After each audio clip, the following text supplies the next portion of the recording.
자, 이번 시간에는 본사 2 합니다. 본사 2는 아까도 얘기했지만 동해에 가서 명승지들을 구경하는 부분인데 주로 관동 팔경에 대해서 주로 이렇게 관광을 하고 그리고 그에 대한 감상을 표현할 거예요. 자, 시작하겠습니다. 아까 이야기했죠? 산만 계속 보겠냐? 뭐로 가자? 동해로 가자. 이렇게 얘기했습니다. 자, 남여왕보하야 산영루에 오르니 영롱벽계와 수성제조는 이별을 원하는 듯 정기를 떨치니 오색이 넘노는 듯 고각을 섞어보니 해운이 다 거치는 듯 이라고 표현했습니다. 자, 여기서 남여왕보라는 것은 밑에 뜻 나와 있어요. 그렇죠? 남여는 오픈카예요. 누구들이? 옛날 양반들이 타던 뚜껑 없는 가마가 남여인데 자, 화자에 뭐가? 신분이 되게 높은 사람이다라는 걸 짐작하게 해주는 거죠. 자, 완보, 천천히 거닐어 산영루에 오르니 뭐 기억하라 그랬습니까? 정대루 기억하라 그랬죠. 그렇죠? 산영루에 오르니 영롱벽계와 수성제조는 이별을 원망하는 듯이에요. 자, 영롱벽계, 영롱한 소리와 빛깔로 흘러가는 푸른 시냇물과 여러 가지 소리로 울어대는 여러 새들이란 뜻으로 자, 여기서 중요한 게 벽계, 영롱벽계와 수성제조인데 얘네는 자연물이잖아. 근데 이별을 뭐 하는 듯이라고 했어? 원망하는 듯이라고 이야기했어요. 그렇죠? 무슨 말입니까? 지금 금강산을 떠나서 화사가 어디로 가는데? 동해로 가는데 그 이별을 뭐 한다? 원망한다라고. 자, 자연물이 뭐를 느끼는 것처럼 감정을 느끼는 것처럼 표현하고 있죠. 그렇죠? 근데 실제로 이건 누구의 감정일까요? 그치, 화자의 감정을 뭐를 통해서? 벽계라는 자연물과 제조라는 자연물을 통해서 드러내고 있는 거죠. 그럼 이때 저 자연물들이 어떤 역할을 하고 있다라고 우리가 이해할 수 있어야 됩니까? 화자의 감정을 자연물을 통해서 대신해서 표현하고 있다라고 할 때 우리는 뭐라고 합니다? 감정이입의 대상이라고 하죠. 그래서 여기서 원망한다라는 것은 원망이라기보다는 금강산을 떠나는 화자의 아쉬움을 벽계와 제조를 통해서 드러내고 있다라고 이해하시면 될 것 같습니다. 자, 그 다음 정기를 떨치니 오색이 넘노는 듯 고각을 섞어보니 해운이 다 거치는 듯이라는 건 어떤 표현이냐면 금강산을 오를 때는 어땠어요? 행장을 다 떨치고 무슨 말이야? 간소한 차림으로 라고 이야기했는데 지금 여기는 이제 바닷가니까 길이 넓을 거란 말이지. 그래서 웅장하게 장엄한 행렬을 갖추는 겁니다. 그래서 앞에 깃발 들고 가고 그래서 그 깃발들이 오색 여러 가지 색들로 나부끼는 모습을 어떻게 표현하고 있는 부분이죠? 시각적으로 표현하고 있는 부분이고 고각 악기를 막 섞어서 부니까 구름이 다 뭐하는 듯하다? 거치는 듯하다라는 이번엔 또 어떤 심상으로? 청각적 심상으로 관찰사 행렬의 모습을 표현하고 묘사하고 있는 부분이라고 이해하시면 됩니다. 자, 명사길, 맑은 모래, 익숙한 말이란 뜻이에요. 맑은 모래, 익숙한 말이 취선을 빚기 싫어 바다를 곁에 두고 해당화로 들어가니 백구야 날지 마라 네 벗인 줄 어찌 아는 이라고 얘기했습니다. 무슨 말이냐? 말을 타고 있는데 명사길, 모래는 이렇게 밟으면 뽀득뽀득 소리가 나는데 말들이 그 소리를 들으면 깜짝깜짝 놀란답니다. 그래서 이렇게 하니까 타고 있는 사람이 위험할 수 있겠죠? 그래서 어디에 그 모래사장에 익숙한 말을 타고 누가? 취선, 뭐한 신선이란 뜻이죠? 취한 신선이란 뜻으로 그 말에는 지금 누가 타 있을까요? 화자가 타 있습니다. 자기 자신을 뭐에다 빗대어 표현하고 있어요? 신선에다가 빗대어 표현하고 있는 거죠? 뭐가 나타나는 부분이네요? 도교적 신선사상이 나타나는 부분이네요. 그죠? 자기가 자연을 즐기는 것이 신선과도 같다. 그래서 바다를 곁에 두고 해당화 꽃으로 들어갈 수는 없잖아요. 엄지공주도 아니고. 그치? 그래서 해당화 핀 길로 들어가니 백구야 날지 마라 내가 네 벗인 줄 어찌 아느냐. 뭐예요? 백구 우리 뭐에 자주 나옵니다. 고전 시가에 자주 나옵니다. 갈매기죠. 그렇죠? 날아가지 마라. 네 벗인 줄 내가 네 벗인 줄 어찌 알겠느냐라고 어떤 때도 어떤 태도 드러납니까? 화자의 자연 친화적 태도. 자연하고 뭐 했어요? 친구 먹었어요. 그쵸? 어떤 태도? 무라일체의 태도가 나타나는 거죠. 그쵸? 자, 다음 보겠습니다. 금난굴 돌아들어 청속정에 오르니 배공로 남은 기둥 다만 내히 서있구나. 공수의 성령인가 귀부로 다루는가 구태여 육면 무엇을 상토떤고 라고 했습니다. 자, 뭐 잘 보라고요? 정대로 잘 보라 그랬어요. 그쵸? 자, 여기 지금 뭐 부분입니다.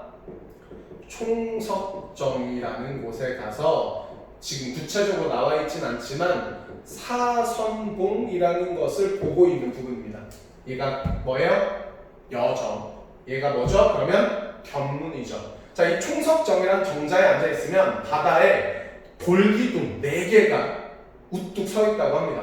자, 근데 그걸 뭐에다가 비교해 표현했냐면 배공로 남은 기둥 다만 4기 서 있구나라고 표현했어요. 이게 무슨 말이냐면 배공로는 누가 있는 궁궐? 천상계의 옥황상제가 사는 궁궐을 배공로라고 합니다. 그리고 그 사선봉을 배공로의 그 기둥 4개에다가 빗대어 표현하고 있는 거죠. 그만큼 뭐하다는 뜻이야? 아름답다는 뜻이야. 그게 어찌나 아름다운지 이렇게 표현합니다. 공수의 성령인가 귀부로 다루는가 뭐뭐인가 뭐뭐로 다루는가 또 비슷한 구절짝을 이뤄서 반복됐어. 뭐라 그래요? 계속 나옵니다. 백구법. 자, 공수는 뛰어난 장인의 대표격인 인물로 그 장인의 솜씨가 귀부, 귀신의 뭐로 도끼로 다듬었는가 그만큼 뭐하다? 아름답다라는 어떤 태도예요? 사선봉의 아름다움에 대한 예찬이라고 보시면 되고, 자, 구태여 굳이 육면은 이렇게 돼 있는 거죠. 이렇게 위에가 6면인 거예요. 그래서 육면이라고 표현되어 있는데 무엇을 상토던가 형상화했던가 해서 육면이란 건 이렇게 보시면 됩니다.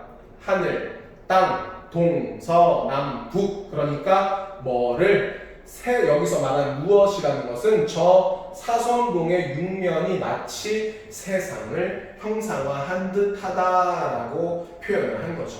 여기 총석정에서 뭐 봤어요? 사선봉 보고 배공로에 남은 기둥 같다, 장인의 솜씨 같다, 귀신의 도끼로 다듬은 것 같다, 세상을 형상화한 듯하다라고 표현을 했습니다. 자, 다음으로 넘어가겠습니다. 자, 다음으로 가서 자, 고성을 난 변환두고 삼일포를 찾아가니, 자, 이번에 간 곳은 삼일포라는 곳입니다. 삼일포라는 곳인데, 자, 삼일포를 찾아가니 단서는 완연하되 사서는 어디 가니 예 사흘 머문 후 어디가 또 머물고 서유담 영랑호 거기나 가 있는가 청간정 만경대 몇 곳에 앉았던가. 같이 읽고 있어야 됩니다. 꼭 소리내서 읽어야지 확실하게 이해가 되고 현대어로 직독직해할 수 있도록 같이 반복해서 읽어줍시다. 자, 삼일포. 왜 그럼 얘가 삼일포가 됐는지 여기서는 지금 그 지명의 유래, 그 유래에 얽힌 이야기를 보여주는 부분으로, 여기 사선이라는 게 4명의 화랑이라는 뜻으로 신라시대 화랑들 중에 4명의 훌륭했던 화랑들이 이 삼일포라는 곳에 와서 3일 후 정도, 사흘 머문 후 어디가 또 머물 거라고, 너무나 아름다워서 3일 동안이나 머무르다 떠났고, 우리 한국 사람들이 많이 하는 거 있잖아요.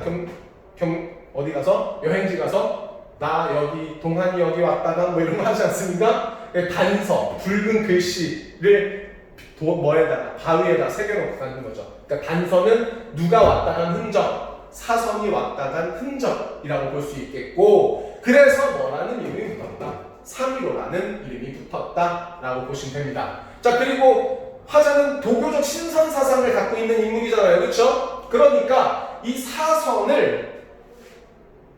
사선이 과연 이곳에 있다, 4명의 화랑이 여기에 있다가 어디로 갔을까라고 그들의 뭐에 대해서, 넋에 대해서, 이후 일에 대해서 궁금해하고 있죠, 그렇죠? 그들을 기리고 있는 거라고 볼 수 있는 겁니다. 사선을 추모하는 내용으로 그들이 선유담이라는 신선들이 논인다는 곳 영랑호, 청간정, 만경대에 가지 않았을까라고 추모하고 추측하는 내용이다라고 보시면 됩니다. 자, 다음 청간정, 만경대 몇 곳에 앉았던 곳 이화는 벌써 지고 적동새 슬피울째 낙산 동반으로 의상대에 올라앉아 일출을 보리라 밤중난 일어나니 상운이 지피는 듯 육룡이 받치는 듯 바다에 떠날 때는 만국이 일렁이더니 천중에 짙더니 호발을 해리도다 까지만 먼저 보겠습니다. 자, 어디에 갔어요? 청간정 아이고 잠깐만 미안해요. 자, 어디에 갔습니까? 의상대에 갔어요. 그쵸? 이화 뭐예요? 백꽃은 벌써 지고 적동새 슬피울째 뭐가 나타나는 부분이네. 시간적 배경이 나타나는 부분입니다. 우리 처음에 어디에 들어갈 때? 금강산 들어갈 때 어땠어요? 시절이 3월인제라 그랬는데 그러니까 초봄이었는데 뭐가 벌써 졌네요? 백꽃이 지고 적동새가 온답니다. 뭐가 흘렀다? 시간이 흘러서 이제는 뭐가 되었다라는 뜻입니다. 늦봄이 되었다라는 게 나타나는 부분입니다. 자, 그래서 의상대에 올라앉아서 자, 바다가 뭐 봐야 되잖아요. 해 뜨는 거 봐야죠. 그렇죠? 일출을 보려고 한밤중에 일어나니 상운, 상서로운 구름이 피어오르는 듯 육룡이 받치는 듯. 자, 육룡 중요합니다. 지금 이제 바다에서 해가 떠오르기 전에 햇살이 막 솟아오르는 건데 그것을 해의 기운을 해의 빛살을 뭐에다가 육룡에다가 빗대어 표현했고 그게 마치 해를 받쳐주는 듯 하다라고 표현한 거예요. 자, 해는 누구냐면 아까 북극성 하늘이 누구였던 것처럼 임금이었던 것처럼 고전시가에서 선비가 사대부가 지은 글에서의 해는 누구? 임금입니다. 그럼 그걸 떠받들고 있는 이 해는 육룡은 해의 기운은 뭘까요? 당연히 충신이겠죠. 그렇죠? 그래서 이제 해가 떠오르니 바다를 떠날 때 뭐가? 해가 만국이 막 일렁입니다. 온 세상이 일렁입니다.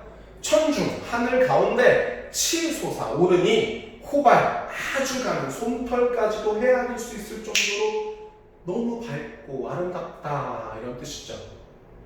그러면서 요런 구절을 떠올립니다. 아마도 멸구름 근처에 머물세라.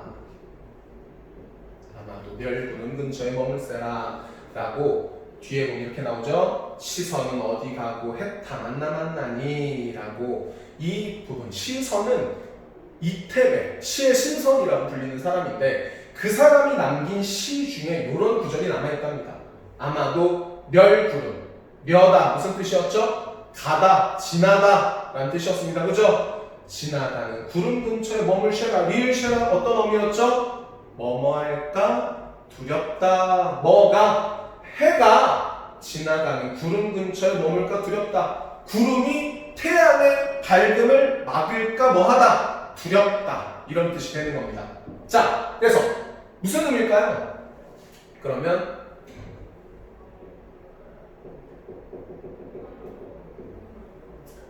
해가 누구라 그랬습니까? 임금이라 그랬으니까 뭐는 구름은 그 임금의 총명함을 가리는 누구라고 볼 수 있겠네요? 간신이라고 볼 수 있겠네요. 그렇죠? 그럼 여기에서는 어떤 감정이 드러나는 거다라고 볼 수 있습니까? 임금님의 은혜를 간신히 가릴까봐 두렵다라는 거니까 나라를 뭐하는 마음이 들어간다? 걱정하는 마음이 들어간다 이렇게 얘기할 수 있겠네요. 그렇죠? 그리고 시선, 그 사람이 남겼던 구절을 떠올리면서 자기도 나라를 뭐하는 겁니다. 걱정하는 겁니다. 해타는 그가 남긴 구절을 비유적으로 표현한 것으로 이렇게 표현했습니다. 천지간 장한 비별 훌륭한 소식을 자세히도 할 시험이고 누가 시선이 장한 소식을 자세히도 적어 놓았구나 라고 표현한 부분이라고 보시면 됩니다. 다음으로 넘어가서 자, 사양 현산에 석양의 현산에 철쭉을 많이 밟아 우계지륜이 날개 달린 누가 탄다는? 신선들이 탄다는 수레예요. 뭐로 내려가니? 경포로 내려가니. 자, 이번에는 경포에 갔습니다. 강원도 강릉에 가면 경포대라는 아주 큰 해수욕장이 있고 거기에 경포호수라는 굉장히 크고 아름다운 호수가 있습니다. 그렇죠? 한번 봅시다.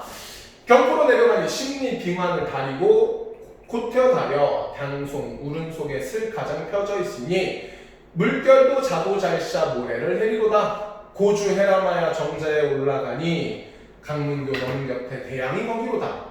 조용하다 이기상 환원한다 저경계 이도공 가준대 떡이 있단 말인가. 홍장고사를 헌사타기로다. 강릉대도 풍속이 좋으시고 절요 종문이 골골이 벌어져 있으니 비옥가공이 이제도 있다 할다. 같이 소리내서 읽었습니까? 한번 내용 살펴봅시다.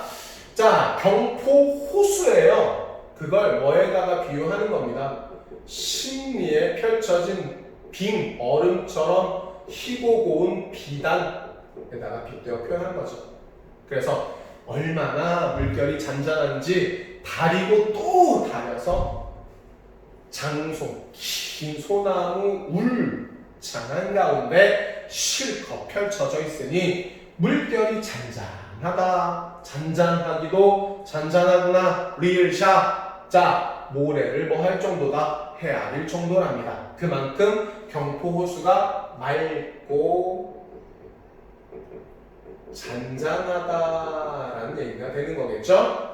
자, 고주 해람하야 정자 위에 올라갔다. 이게 무슨 말이냐면 고주는 외로운 배 한 척이란 뜻이고 해람은 물 위에 띄우다 이런 뜻입니다. 자, 경포호수를 보면 이렇게 중간에 섬이 하나 있고 거기에 정자가 하나 이렇게 올라가져 있어요. 지금 화자가 뭐를 타고 배를 타고 지금 요 정자로 가는 거죠. 정자로 가는 겁니다. 그림을 잘 못 그려서 미안합니다. 자, 위에 올라가니 강문교 너문 곁에 대양이 거기로다. 강문교 교 다리 이름이에요. 다리가 있는데 그 너머로 대양 뭐가 보이는 거죠? 동해가 보이는 겁니다. 그렇죠? 그러면서 이렇게 생각합니다. 종용한다 이기상 활용한다 저경계 뭐뭐하다 뭐뭐하다 뭐 비슷한 구절 반복돼서 뭐 이룰 때 짝을 이룰 때 뭐라고 하죠? 대꾸 계속 나옵니다. 주의하세요. 조용한다 이기상 아주 고요하다. 자, 활원하다 광활하다. 여기 경포호수에서는 뭐도 볼 수 있고 경포에서는 경포 호수도 볼 수 있고 또 뭐도 볼 수 있어요? 동해바다도 볼 수 있죠. 근데 경포호수는 아주 맑고 뭐합니다? 뭐하죠? 잔잔합니다. 그래서 뭐가 느껴진다라고 얘기할 수 있냐면 정밀미가 느껴진다라고 얘기할 수 있어요. 고요한 아름다움입니다. 동해바다는 엄청나게 넓고 아름답죠? 뭐가 느껴집니다? 광활미가 느껴집니다. 자, 그래서 이렇게 얘기하는 거죠.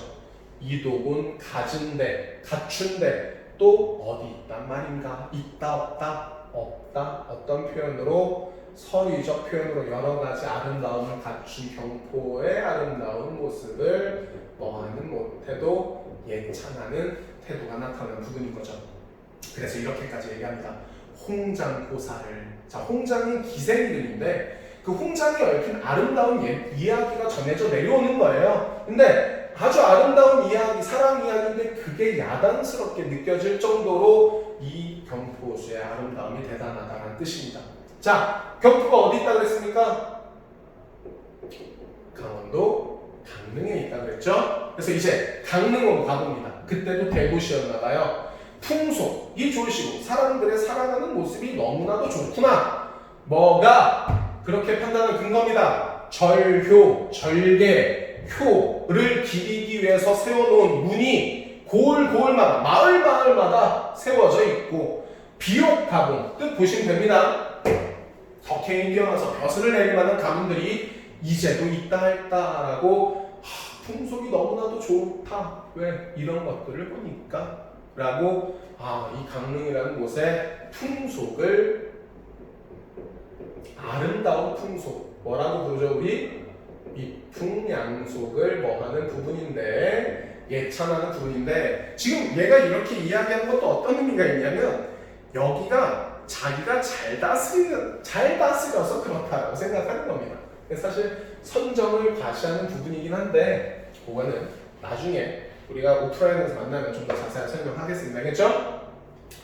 자, 진주간, 죽서루, 루 나오네요. 루 이번에 어디 갔어요? 죽서루에 갔습니다. 그렇죠? 50천 뭐가 흐르네요. 그 앞으로 50천이라는 뭐가 흘러요? 시내가 흐르는데 50천 내린 물이 흘러내린 물이 태백산의 그림자를 뭐로 담아가니? 동해로 담아가니?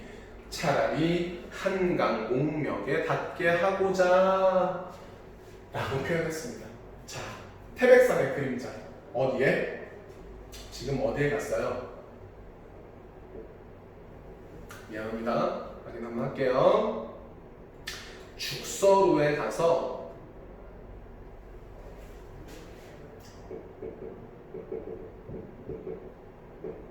50천이라는 시내를 보고 있는 거예요. 계곡을 보고 있는 건데 이 50천에 이 태백산의 그림자가 비쳐 있는 겁니다. 태백산의 아름다운 풍경이 비치는 거고 그걸 어디로? 동해로 흘러내려간다 이렇게 얘기한 거네. 차라리 이걸 어디에? 한강, 목면 지금의 남산을 가리키는 다른 표현인데 목명에 닿이고자, 닿게 하고자 이렇게 얘기했어요. 죽서루 가서 50천의 그 태백산의 아름다운 모습이 이렇게 비춰지는 모습을 보니까 너무 아름다운 거야. 그게 동해로 다 흘러내려가는 거지. 그걸 그래 차라리 한강에 닿게 하고 싶어. 무슨 말이에요? 한강 어디를 흐르는 강이야? 한양을 흐르는 강이야. 거기 누가 계셔? 임금님이 계셔. 임금님께도 이 아름다운 모습을 보여드리고 싶어 라는 뭐가 나타나는 부분이라고 이해하면 되겠네요.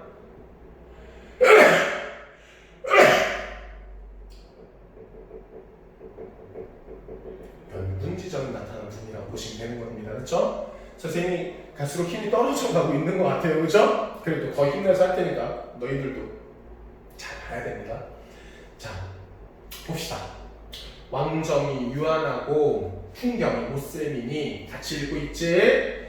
유해도 하도할사 객수도 둘데없다. 선사를 띄어내어 두로 향할까? 선인을 찾으려 단열에 머물까? 자, 예, 여기가 정말 중요한 부분인데 눈치챘을지 모르겠지만 앞에 금강산에서는 주로 뭐가 들어갔었냐면 연분지정이라든지 우국지정이라든지 선정의 포부와 같은 유교적 충의사상이 주로 나타났었어요. 그런데 지금 동해에 와서는 도교적 신선사상, 그러니까 자연을 버타며 즐기고자 하는 태도가 더 많이 드러나고 있단 말이지. 자, 뭐가 나타난다라고 얘기할 수 있을까? 화자의 마음에 두 가지 욕망이 대립을 하고 있다 이렇게 이해할 수 있는 겁니다. 우리 고전 시간을 볼 때 공간이 대비가 어떻게 나타난다 그랬지? 속세와 자연 이렇게 나타난다 그랬죠. 그렇죠? 속세에서 임금을 곁에서 모시고 선정을 베풀려면 자연을 멀리할 수밖에 없고 자연을 응거하면서 자연을 버타여 즐거이 지내려면 어디를 멀리할 수밖에 없어요. 속세를 멀리할 수밖에 없는 거죠. 그러니까 당연히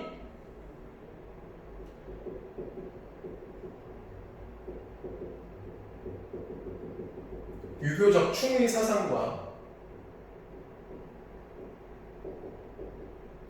이 도교적 신선 사상이라는 거는 대립할 수밖에 없는 갈등, 표현, 이념, 생각, 이상인 겁니다. 그렇죠? 근데 여기 이렇게 얘기했어요. 왕정이 유한하고, 이 무슨 말이냐면 왕정이라는 것은 왕의 신하로서의 여정. 그러니까 어떤 의미냐면 자기가 임금에게 받은 관찰사로서의 임무, 그 관찰사의 소임, 책임이 유한하고 뭐 해져 있어? 정해져 있어. 이걸 해야 돼. 근데 풍경이 못쓸미니 풍경 뭐의 풍경? 자연의 아름다운 풍경. 무슨 말이야? 슬미다. 싫고 밉다. 근데 못 싫고 밉다. 싫고 밉지 않으니. 그러니까 이 둘 사이에서 뭐 할 수밖에 없는 거야? 갈등할 수밖에 없는 거야. 그래서 마음에 품은 뜻이 유해, 많기도 많구나. 객수, 뭐의 근심을 나그네의 근심스러운 마음이 둘 데가 없다. 화자의 뭐를 가장 잘 드러내는 표현이죠. 화자의 내적 갈등을 단적으로 드러내고 있는 표현이죠. 객수라고 할 수 있을 것 같습니다. 어때요? 중요한 구절이죠? 그러면 봐봐. 뭐가 나왔잖아요. 갈등이 나왔잖아요. 그렇죠? 그럼 갈등 한 채로 끝나면 돼요? 안 돼요? 뭐가 돼야 됩니다? 해소가 돼야 됩니다. 자, 어떻게 해소되는지 나중에 같이 살펴볼 겁니다. 자, 선사, 신선이 따는 댐목을 띄어서 북두성, 견우성으로 향할까? 차라리 뭐 해버릴까? 신선들이 사는 세상을 도피해버릴까? 신선을 찾으러 단열, 신선들이 머무는 곳에 같이 머물까? 라고 고민하는 겁니다. 자, 다음 천근을 못 내보아 망양정에 오르니. 정자 나왔네요. 또 오르니 바다 밖은 하늘이니 하늘 밖은 무엇인가? 가뜩이나 노한 고래 뒤라서 놀래간뒤 불거니 뿜거니 어지러이 구는디고 은산을 깎아내어 육합에 내리는 듯 5월 장천의 백설은 무슨 일인가? 라는 부분. 자, 망양정에서는요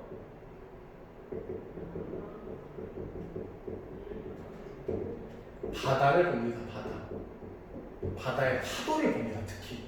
자, 일단 바다 밖은 하늘이니 하늘 밖은 무엇인가? 바다가 끝이 없어. 수평선을 바라봐. 그 끝을 알 수 없는 아름다운 광경을 보통 한자성어로는 이렇게 표현합니다. 일단 이런 말이 있구나 라고 인식하고 넘어가도록 합니다. 요즘엔 잘 다루지 않는 내용이라서요. 자, 가뜩 노한 고래. 갑자기 고래가 왜 나왔지? 위라서 놀랄감이 불거니 뿜거니 어지러이 구느냐. 은산을 깎아서 육합에 내리는 5월 장천에 백설은 무슨 일인가. 갑자기 이상한 말들이 나오는 거 보니까 이게 어떤 표현이겠구나. 비유적 표현이겠구나라는 걸 생각을 하셔야 되는데, 자, 그 비유한 표현이 뭐가 나오는 거죠? 첫 번째가 노한 고래. 파도 이렇게 하잖아요. 그렇죠? 고래. 불거니 뿜거니 확 파도가 치는 모습을 표현한 겁니다. 은산, 물보라가, 파도에는 물보라가 치잖아요. 그래서 뭐에다가? 은산에다 빗대어 표현하고, 파도의 그 물보라를 또 뭐에다가? 백설에다가. 자, 가끔 선생님들이 이렇게 나눠서 표현하시기도 합니다. 얘는 뭐다? 파도의 물보라를 비유한 거고, 고래와 은산은 파도를 비유한 거다. 이렇게 보기도 하고요. 좀 튀어나와 있긴 한데 이렇게도 얘기합니다. 이 파도가 막 성나게 치는 모습이 화제의 내적 갈등의 심화를 표현하는 거다. 이렇게 이야기하기도 하는데 이거는 TMI로 이해하고 넘어가시고요. 자, 그래서 망양정에서 파도를 보고 이제 아까 일출 봤으니까 이번엔 또 뭐도 봐야 되겠죠? 달이 뜨는 것도 봐야 되겠죠, 그렇죠? 적은 더 밤이 들어 풍랑이 정하거늘 부상지척의 명월을 기다리니 서광천담이 배는 듯 숨는구나. 주령을 고쳐먹고 옥계를 다시 쓸며 계명성이 돋도록 꽃초 앉아 바라보니 백년아 한 가지를 뒤라서 보내신가. 이 좋은 세계 남들에게 다 뭐하고저 보이고자 라고 이야기하고 있는데, 자, 여기서부터가 이제 결사입니다. 결사. 마무리되는 부분이에요. 아직 화자는 어디에 있어요? 망양정에 있습니다. 자, 잠깐 사이에 밤이 들어 풍랑이 잔잔해지거나, 아까 파도가 막 치는 게 뭘 비유한 거라고 또 표현했었죠? 내적 갈등 심화라고 표현했었죠? 그럼 풍랑이 뭐해지는 건? 잔잔해지는 건 또 뭐라고 얘기할 수 있을까요? 화자의 뭐가? 내적 갈등이 뭐 되고 있다? 해소되고 있다. 이렇게도 얘기할 수 있겠습니다. 그죠? 자, 부상지척의 명월을 기다리는. 자, 우리 명월 나왔는데 해가 누구였어요? 임금이었죠? 그럼 명월도 누굴까요? 임금을 비유했다고 보시면 됩니다. 자, 서광천당이 배는 듯 숨는구나. 상서본 빛, 천장 길이의 빛이 보이는 듯 안 보이는 듯하다. 주령 이렇게 커튼을 걷어두고 옥계, 계단을 다시 쓸고. 지금 월출을 기다리는 거야? 달은 누구야? 임금이야? 그러면 어떤 마음가짐으로 기다려야 할까요? 아주 경건한 태도와 마음가짐으로 기다려야 되겠죠? 그래서 몸가짐을 추스리는 겁니다. 자, 계명성도 샛별이에요. 꼿꼿이 앉아 바라보니 마찬가지 어떤 태도입니다. 경건한 태도죠. 백년화 한 가지를 백년화 흰 연꽃. 갑자기 흰 연꽃이 왜 나오지? 연못도 아닌데 명월을 백년화 흰 연꽃에 비유한 겁니다. 한 가지를 누가 보내신다. 이렇게 좋은 세계, 여기서 말하는 이렇게 좋은 세계는 어떤 세계일까요? 명월이 밝게 비추는 세상, 어두운 밤을 밝게 비춰주는 임금의 은혜가 아주 널리 퍼져 있는 이 세상을 누구들에게, 남들에게 다 보이고 싶다. 이게 무슨 말이냐면 임금의 은혜가 가득한 이 세상을 누구들에게도, 백성들에게도 다 누리게 해주고 싶다는 뜻이죠. 앞에서도 이야기했었습니다. 뭐가 나타난 부분이다? 선정에 대한 포부, 다짐이 나타난 부분으로 백성을 사랑하는 마음이 뭐가 나타난 부분이다? 애민정신이 나타난 부분이다 라고 이해하시면 되는 거죠. 유하주, 신선들이 마신다는 술을 가득 부어서 달에게 물으니 달에게 묻습니다. 화자가 달하고 뭐 하는 부분이에요? 대화하는 부분이에요. 달에게 묻습니다. 영웅, 앞에서 자주 나왔던 사람, 이태백 가르치는 거예요. 그러니까 화자도 시를 짓는 사람이다 보니까 그 사람을 영웅처럼 여기는 거죠. 어디 가면 사선, 아까 나왔었죠? 삼일포에 3일이나 머물렀다가 신선들의 세상으로 간 사람들, 그 누군지 아무나 만나고 와서 옛 소식을 묻고 싶습니다. 뭐 도교적 신선사상, 선산 동해에 신선들이 사는 세상에 갈 길이 멀기도 멀구나. 소나무 뿌리를 베고 누워서 풋잠을 얼핏 드니. 자, 우리 고전에서는요, 뭐를 통해서?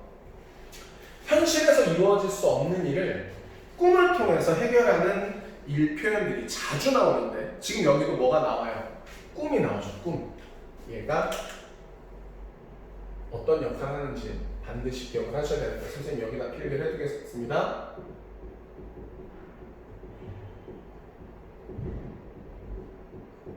꿈을 통해서 뭐가? 화자의 내적 갈등이 해소가 됩니다.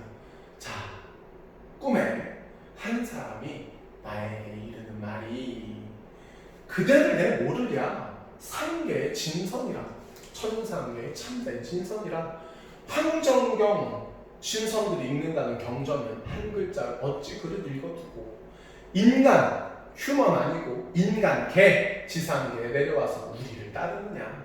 우리가 누구죠? 화자 지금 누구를 지향해? 신선을 지향하잖아, 그치? 신선들을 따르느냐. 그럼 지금 우리라고 했으니까 요 한 사람은 결국 누구네요? 신선이죠, 그쵸? 신선이 날 가려 누구에게? 화자에게 이르는 말이, 그대를 내가 모르겠냐? 화자를 누가 모르겠냐? 신선 내가 모르겠냐? 안다. 너 원래 뭐였다? 상계의 진선이었다. 천상계의 참된 신선이었다. 지금 선생님이 필기하고 있어요, 그렇죠? 각각이 누구를 가리키는 표현인지 알아야 됩니다. 네가 왜 그럼 여기 내려와 있나? 황정경 한 글자를 잘못 읽어서 그 죄로 인간계에 내려와 있는데 우리를 따르느냐? 그래서 우리를 따르고 있는가? 잠깐 가지 말고 이 술 한 잔 먹어봐라 라고 술을 권유를 합니다. 자, 술을 권유해서 그 술을 마셨겠죠? 자, 스케일이 엄청납니다. 북두성 기울여서 창내수 구원해요. 무슨 말이에요? 북두칠성 알죠? 북두칠성? 이렇게 생긴 거, 이렇게 생긴 거, 얘를 뭐 삼아서? 국자 삼아서, 술국자 삼아서 창내수, 뭐를? 동해 바닷물. 동해 바닷물. 아까 누군들이 마신다는 술, 신선들이 마신다는 술을 이렇게 탁 퍼서, 자, 스케일이 엄청난 사람이에요. 자, 저 먹고, 저 누구죠? 신선이 먼저 먹고 누구에게 먹이거늘, 화자 잦은 나에게 먹이거늘, 서너 잔을 뭐하니? 기울이니 부드러운 바람이 쓱쓱 들어와서 양쪽 뭐를? 이 겨드랑이를 축혀드니 술 한잔 먹으니까 기분이 좋아진 거야. 구만리 저기 높은 공중에 어쩌면 뭐 할 듯도 하다 말 듯도 하다 기분 좋다. 이 술 가져다가 사해 아까 육면이라는 표현 나왔었는데 기억나? 천지 동서남북 그래서 온 세상을 의미하는 거였잖아. 마찬가지입니다. 사해도 동서남북 결국 뭐를 의미하는 말이에요? 온 세상을 의미하는 말로 고루 나누어 억만창생 누구들을 뜻 보면서 해석 잘 봅니다. 백성들을 다 뭐하게 만든 후에 취하게 만든 후에 지금 내가 술 한잔 먹었는데 기분이 어때? 굉장히 업됐어. 하늘을 나는 듯한 기분이야. 그래서 그 술을 가져다가 백성들을 취하게 만들고자 한데 뭐를 베푼다라는 뜻이야. 선정을 베푼 뒤에 그제야 고쳐 만나 또 한잔하셨구나. 먼저 뭐를 베풀고 나서 좋은 정치를 베풀고 나서 그때 신선이랑 또 한잔 하겠대. 선정이네요. 미안해요.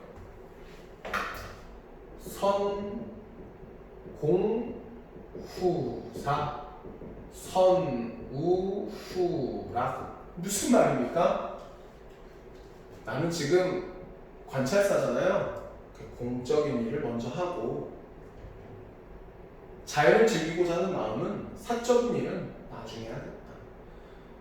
나라를 위해서 먼저 근심하고 개인적 즐거움을 나중에 누리겠다 라는 방식으로 이 갈등이 뭐 되는 부분이다, 해소되는 부분이라고 이해하시면 됩니다.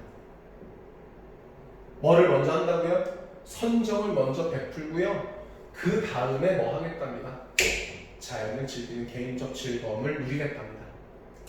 말기자, 말 끝나자 학을 타고 공중에 올라가니 누가요? 신선이 공중에 옥피리 소리 어젠가 그젠가 지금 얘가 뭐 꾸고 있는 중이잖아. 꿈을 꾸고 있는 중이잖아. 그치? 그러니까 뭐 한 거야? 비몽사몽한 거야. 그치? 자 어젠가 그젠가 나도 잠을 깨서 바다를 두고 보니 꿈을 꿨다가 다시 뭐로 돌아온 거예요? 현실로 돌아온 거죠. 그래서 이렇게 표현하기도 합니다. 화자가 뭐해서 현실에서 꿈으로 가서 누구와 대화를 나누고 난 뒤에 신선과 대화를 나누고 난 뒤에 갈등이 해소되고 다시 뭐로 돌아온다? 현실로 돌아온다. 이렇게 표현하기도 합니다. 자, 바다를 두고 보니 깊이를 모르거니 끝인데 어찌하리. 바다가 정말 너무나도 광활하고 아름답다. 명월이 자 마무리하겠습니다. 명월이 천산만나게 아니 비춘 데 없다. 자 명월 아까 누구 뭐라 그랬어? 임금이라 그랬지? 이 세상을 밝게 비추는 그러면 명월은 임금 또는 임금의 뭐라고도 해석할 수 있어야 되냐면 은혜라고도 해석할 수 있어야 됩니다. 천산만나 고전에서 천만 나온 무슨 뜻이에요? 모든 이란 뜻이죠. 모든 산과 락을 촌락들을 그러니까 뭐를 온 세상을 아니 비춘 곳이 없다. 그러니까 임금의 은혜가 이 온 세상을 모두 비추어주고 있다. 임금의 은혜가 이 세상 어느 곳에도 비치지 않은 곳이 없다라고 마지막에 임금님한테 딸랑딸랑 임금님 최고 이러고 마무리하고 있는 거죠. 이해돼요? 뭐가 나타나는 부분입니까? 연군 지정이 나타나는 부분이라고 이해하시면 될 거고 일단 두 번째로는 임금의 은혜에 감사하는 연군 지정이 나타나는 부분이고 자 내용적으로 그렇다고 본다면 형식적으로 이렇게도 보셔야 됩니다. 자 가사는 정격 가사라는 것과 변격 가사라는 게 있는데 이게 무슨 말이냐면 정해진 율격, 변형된 율격이라는 뜻이에요. 그래서 여기서 정해진 율격인지 변형된 율격인지를 구별하는 방법은 낙구의 글자수입니다. 낙구의 글자수. 낙구가 뭐냐면 시상이 집약되는 마지막 구절 여기를 보고 낙구라고 부르는 건데 이 낙구의 글자수를 3, 5, 4, 3, 세 글자, 다섯 글자, 네 글자, 세 글자로 지키면 무슨 가사? 정격 가사. 지키지 않으면 무슨 가사? 변격 가사로 부르는데 여기 보시면 어때요? 명월이 천산 만나게 아니 미친 되었다. 3, 5, 4, 3 무슨 가사? 아 이 글은 정격 가사이기도 하구나 이렇게 이해할 수 있습니다. 이해됩니까? 자 이렇게 우리가 감동별곡을 쭉 본문을 한번 읽어봤는데 쉽지 않습니다. 그리고 뒤에 학습활동도 연결지어서 봐야 되는데 일단 이 본문의 내용이 제대로 이해가 돼야 뒤에 나오는 내용들과도 연관져서 관련